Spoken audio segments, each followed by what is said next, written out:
Roland Leong, a managing editor for Shotgun Report. We're testing the AVCI 12 gauge 1 ounce 1300 feet per second number 8 loads. We're shooting them through a Beretta with a Beretta modified choke using the Oler 35P chronograph. The muzzle will be 8 feet from the first screen. We're using a Shotgun Analyzer software version 4.1.5 from Target Telemetrics. You can see below the address of their website. We're running it on a Windows computer.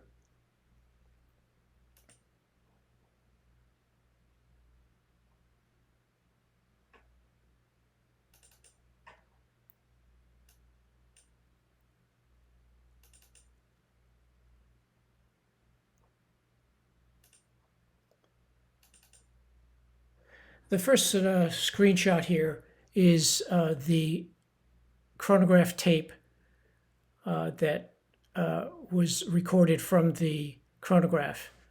As you can see here, on the right-hand numbers here, we did 5 shots. The highest velocity was 1250. The lowest velocity was 1231. The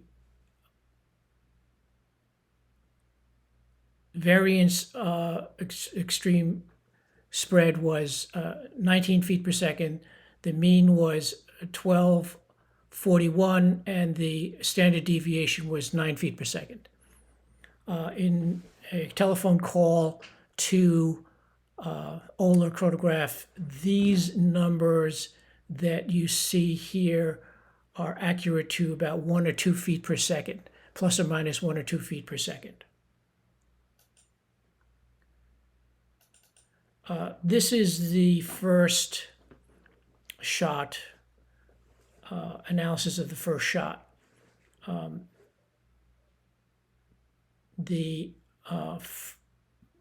you can see, the analysis results here in the right-hand column.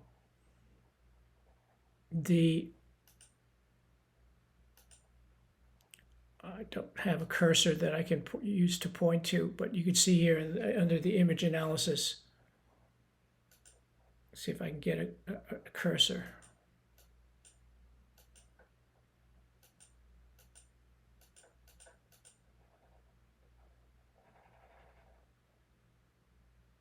Here we go.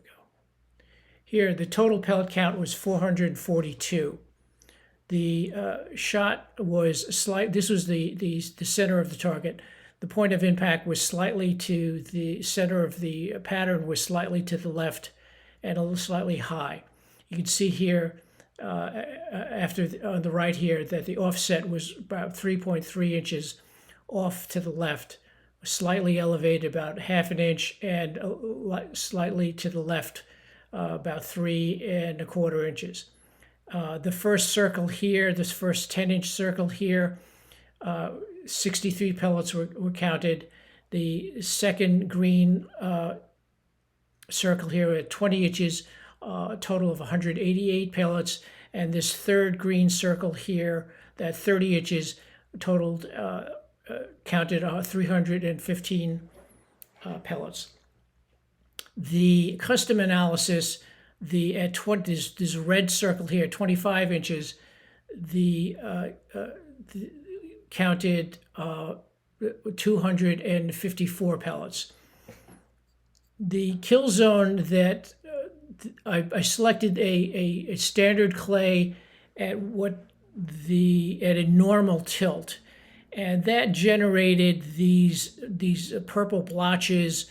And these purple blotches indicate areas where there are no pellets and where a potential target, a standard clay target at a normal tip could sneak through.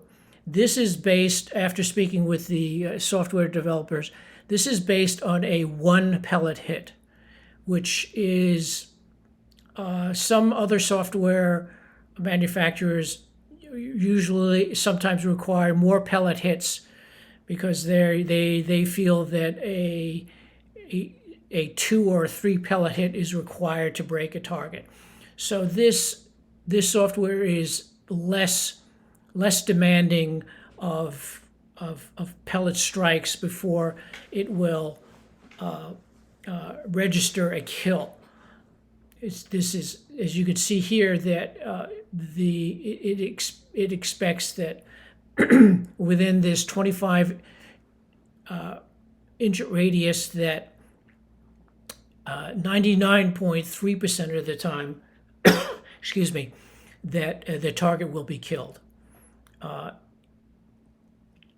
For this number down here, further down here, they're saying that at 34 yards, if you were to shoot a target and get it within this 25-inch circle, that 100% at 34 yards, 100% of any target at any standard clay target at a normal tilt would be 100% of the target would be hit by at least one pellet. The shot ratio, 53% of the pellets were above the line, and 47% of the pellets were below this line, and 75% of the pellets of these total pellets up here, 422, were within this 30-inch green circle. If you liked this video, please click the subscribe and the thumbs up icons.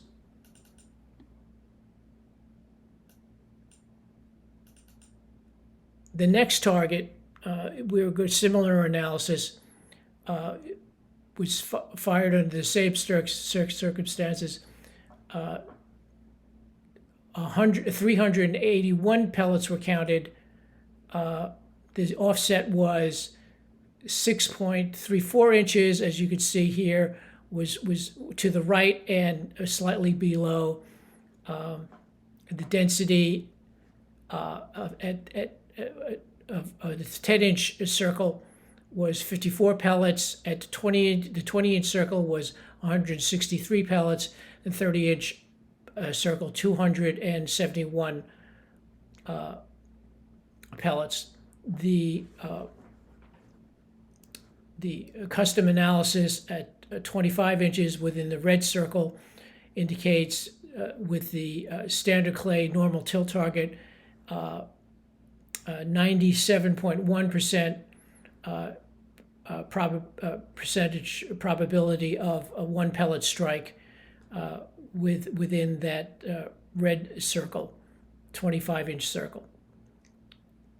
And a 100% chance at 27.2 yards of getting a one pellet strike.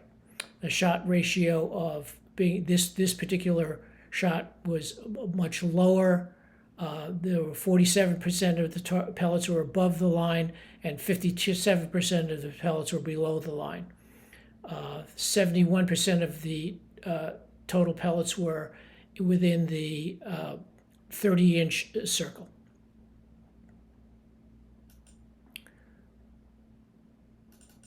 The third target, the program counted 410 pellets. 410 pellets.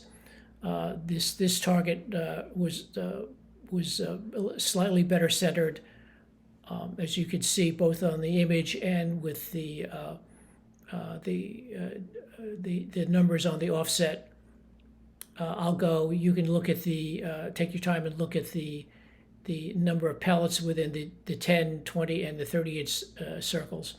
We'll go to the custom analysis that it was a 98% kill percentage within the red 25-inch circle, stating that they believe a 98% chance of one pellet strike within the 25-inch red circle. Again,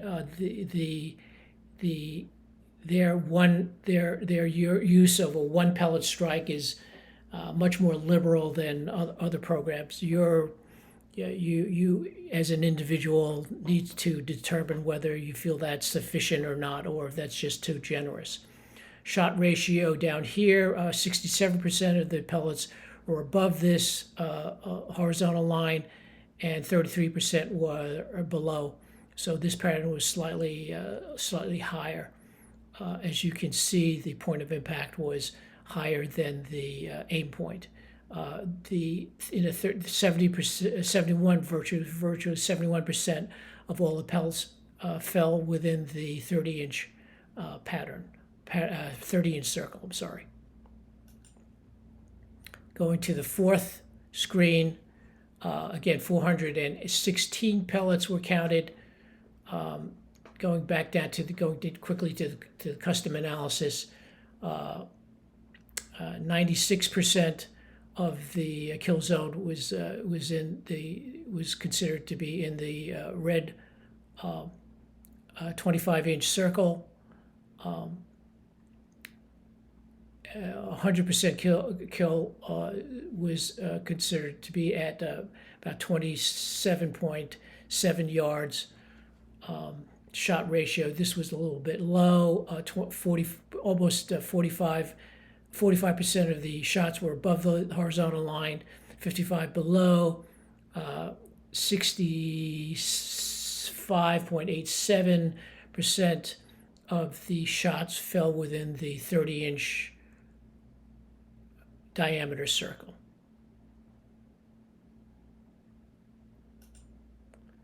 And the final target shot, 426 pellets were counted on this target. Again, you can go through and see this target pattern was slightly high and to the left. Going to the custom analysis quickly, the kill percentage on the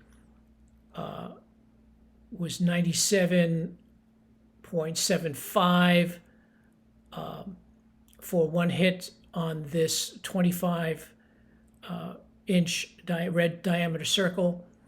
The shot ratio down here below was 64% above the horizontal line, 36% below in the pattern, and in 69% of the pattern was found within this green 30-inch circle. A final note, how this a particular shell will perform in your particular gun. Individual people, individual guns, individual shells individual chokes can perform entirely differently. Unfortunately, the only way you will know how a particular combination performs is that you have to pattern your own gun shell combination to find out exactly what works for you, what works, or what type of data that is gleaned from our results basically really doesn't transfer to any other combination. You have to do your own data gathering. That's the end of this report. I hope it was useful to you. We look forward to doing more of these and giving you the best information, best data that we can possibly give you.